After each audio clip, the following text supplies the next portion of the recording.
Wang Peng is an assistant research fellow specializing in international relations at the China Institute of Fudan University. He joins us now from Shanghai. So, Peng, the key issues, of course, security and the economy. What do you think this group can accomplish? Well, in my view, they can bring a lot. In the discipline of IR, we normally separate the security cooperation into two kinds. One is passive, the other is active. The passive security cooperation is easier to occur. So in this issue, we see that SCO as a platform for the passive security cooperation, it will provide the platform of negotiation to ease the potential crisis between the member states. And what is more, as the active cooperation measure, it can unite all the members here, including the newcomers, India and Pakistan. For what? We know that SCO is not an alliance system, so it will never go against the third party. So what is the target? We say the targets. That's one, the terrorism, the other, separatism, the third one is extremism. So these three threats also make very dangerous for all the member states, such as Russia, China. So all of them cooperate in the framework of SCO will make them all more safe.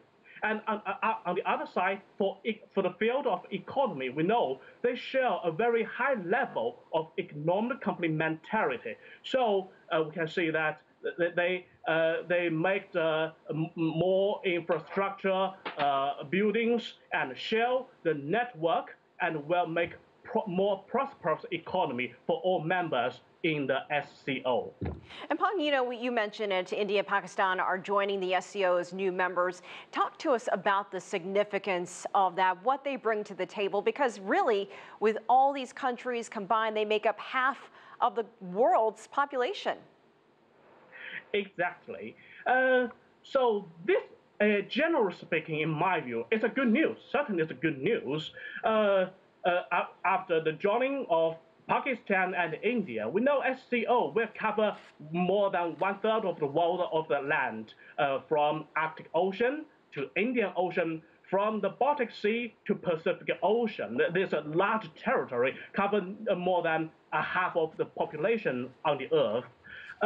So in security, we see that. I think I really appreciate this. This is a Chinese style, that China never played the role as troublemaker or even intrigue the proxy war, choose a side, but China always played a role as mediator. For example, we know India and Pakistan, the rivalry, all people in the world knew this. However, we accommodate both of them together into one group, into the SCO framework. So it's a very good news for all the peace lovers in the world. We can relate, we can ease the potential conflicts between them, as well as India and China, or China, Russia, all the strategic untrust together.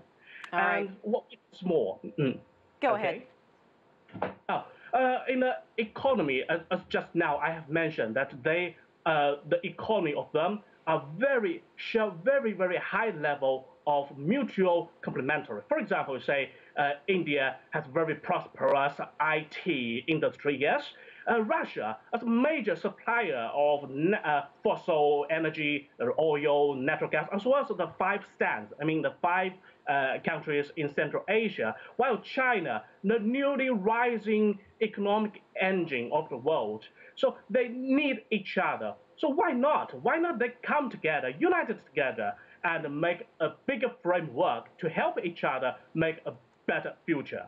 This is my... Wang Peng in Shanghai.